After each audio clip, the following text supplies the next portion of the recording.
Students, good morning. पिछले तासिका में हमने निसर्ग वैभव के बारे में जानकारी सुनी थी। निसर्ग यानी नेचुरल ब्यूटी जो कहते हैं हम, उसे देखकर हमारा मन प्रसन्न हो जाता है। 22-24 पंक्तियों का अर्थ हमने देखा था। आज हम पेज नंबर 62 पर जितनी पंक्तियां हैं उन पंक्तियों का सरल भावार्थ देखेंगे। सबसे पहले कविता मैं पढ़कर सुनाती हूँ, आधी कविता, फिर बाद में 5-6 पंक्तियां एक साथ, फिर उसका अर्थ, फिर पंक्तियां, फिर उसका अर्थ। इस तरह से इसका वाचन और अभ्यास करेंगे। तो कविता की अगली पंक्तियां हैं। अपलक तारापथ शशिमुख का बनता लेखा दर्पण, यही शैल कंधों पर सोया जगता गंध समीरण। सद्य स्फुट सौंदर्य राशि सम्मोहन भरती मन में, कितना विस्मयकर वैचित्र भरा पर्वत जीवन में। खग चखते फल, खग यानी पंछी, खग चखते फल, कुतर रही गिलहरियां कोंपल, वर्ण पशु सब लगते प्रसन्न। परिचित मरकत आंगन में स्वाभाविक यदि मुझे याद आता, ईश्वर इस क्षण में जड़ जग इतना सुंदर जब चेतन जग में क्या कारण। रहता अहरह जो विषन्न जीवन का संघर्षण, मनोज प्रकृति का करना फिर नव विश्लेषण संश्लेषण, ईश्वर का प्रतिनिधि नर। अभिशापित हो उसका जीवन, लगता अपनी क्षुद्र अहंता ही में सीमित केंद्रित। छिन्न हो गया विश्व चेतना से मानव मन निश्चित। पतझड़ से ये कुछ पंक्तियां तुम्हें अभ्यास क्रम में पूरक पठन के लिए दी गई है। आज हम इन पंक्तियों का भावार्थ देखेंगे। तो अगली 4-5 पंक्तियां, अपलक तारापथ डैश डैश समीरण। इन पंक्तियों में कवि कहते हैं, रात्रि होने पर आसमान में लगातार चमकते तारे ऐसे लगते हैं जैसे कि वे चंद्रमा के ही प्रतिरूप है। बड़े बड़े पर्वतों पर सोया हुआ समीर जाग जाता है, अर्थात पवन बहने लगता है। पवन यानी हवा। तो अपलक तारापथ डैश डैश समीरण 1 2 3 4 5 4-5 पंक्तियों का अर्थ। उसके बाद अगली 4-5 पंक्तियां हम देखेंगे। सद्य स्फुट सौंदर्य राशि डैश डैश भरा पर्वत जीवन में। इन पंक्तियों में कवि सुमित्रानंदन पंत जी कहते हैं, सुंदर पर्वतों को देखते ही मन सम्मोहित हो जाता है, मन प्रसन्न हो जाता है। इन अचल पर्वतों का जीवन कितना अनोखा, निराला और आश्चर्यचकित कर देने वाला है। तो इन पंक्तियों में कवि पर्वत के बारे में जानकारी बताते हुए कहते हैं, सुंदर पर्वतों को देखकर हमारा मन प्रसन्न हो जाता है और इन अचल पर्वतों को जीवन कितना अनोखा, निराला, अलग और आश्चर्यचकित कर देने वाला है, ऐसा हमें लगता है। अगली 4-5 पंक्तियां।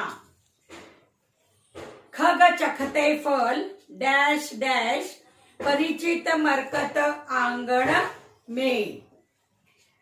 इन पंक्तियों में सुमित्रानंदन पंत जी कहते हैं, पक्षी फल खा रहे हैं।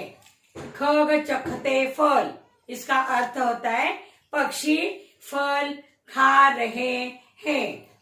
गिलहरियां गिलहरियां यानी खारुतई, स्क्विरल, जो वृक्ष की कोंपलों का, कोंपल वृक्ष के पतझड़ ऋतु में पत्ते पूरे झड़ जाते हैं और उसके बाद में आने वाले ऋतु में नए नए पत्ते लगते हैं, उसे कोंपल कहते हैं।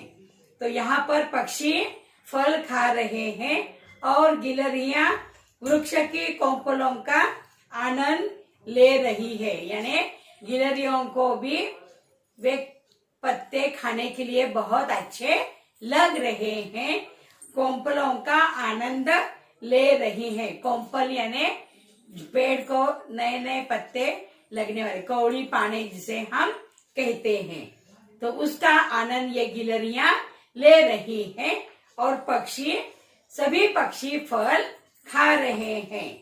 वन के सभी पशु प्रसन्न लग रहे हैं, यानी हरा भरा वन, खाने के लिए बहुत कुछ, ऐसे में वन में रहने वाले प्राणी भी बहुत खुश हो गए हैं, वे भी हमें प्रसन्न लग रहे हैं। प्रत्येक आंगन मरकत जैसे रत्नों से भरा हुआ है, अर्थात हर संपन्न और खुशहाल है। मरकत यानी एक प्रकार का गहना जो चमकदार होता है, हीरा पाचुके मानो जैसे हम बोलते हैं, उसी तरह ये प्रत्येक आंगन मरकत जैसे रत्नों से भरा हुआ है, अर्थात हर घर संपन्न और खुशहाल है। वन में रहने वाले प्राणी पशु ये भी बहुत खुश है, हर तरफ हरी भरी घास, पीने के लिए पानी, फल फूल लगे हुए हैं, धरती प्रसन्न है, इसीलिए वन में रहने वाले भी पशु पक्षी भी प्रसन्न है। अगली 5-6 पंक्तियां। स्वाभाविक यदि मुझे याद आता डैश डैश, विषन्न जीवन मन का संघर्षण। इन पंक्तियों में सुमित्रानंदन पंत जी कहते हैं, हे ईश्वर, हे मेरे प्यारे भगवान, मुझे वह कारण नहीं पता चलता कि आखिर क्यों इस झूठ जगत में इतनी खुशियां हैं, इतनी आनंद देने वाली खुशियां यहाँ पर हैं, जबकि चेतन अर्थात इंसानों की दुनिया का प्रत्येक दिन संघर्षों और दुखों से भरा होता है। मनुष्य का जीवन हमेशा एक जैसे नहीं होता, जीवन में सुख, सुख के बाद दुख, फिर दुख के बाद सुख, इस तरह ये चक्र चलते रहता है। तो यहाँ पर कवि को ताज्जुब लग रहा है, कवि कह रहे हैं कि हे ईश्वर, हे मेरे प्यारे भगवान, मुझे इस बात का कारण पता ही नहीं चलता कि आखिर क्यों इस जड़ जगत में, जड़ जगत कहाँ है, निर्जीव जगत में, जड़ जगत में इतनी खुशियां हैं, जबकि चेतन अर्थात इंसानों की दुनिया का प्रत्येक दिन संघर्षों और दुखों से भरा हुआ रहता है। ऐसा आखिर क्यों रहता है, यह कवि ईश्वर से इन पंक्तियों में पूछ रहे हैं। अंत की 6-7 पंक्तियों में कवि क्या कहते हैं देखेंगे। मनुज प्रकृति का कारण फिर डैश डैश मानव मन निश्चित। अंत की ये 6-7 पंक्तियों में कवि कहते हैं, मानव के स्वभाव के कारण, यानी सब कुछ करने वाला यह मानव ही है, मनुष्य ही है, आदमी ही है। मानव के स्वभाव का एक संश्लेषण और विश्लेषण करने की आवश्यकता है। आखिर कैसे ईश्वर के प्रतिनिधि मनुष्य का जीवन शापित हो गया। ऐसा लगता है कि ओछे अहंकार में मनुष्य स्वयं तक ही सीमित और केंद्रित होकर संसार के प्रति अपने कर्तव्यों से विमुख हो गया है। मनुष्य ही सब कुछ ये बदल परिवर्तन करते रहता है।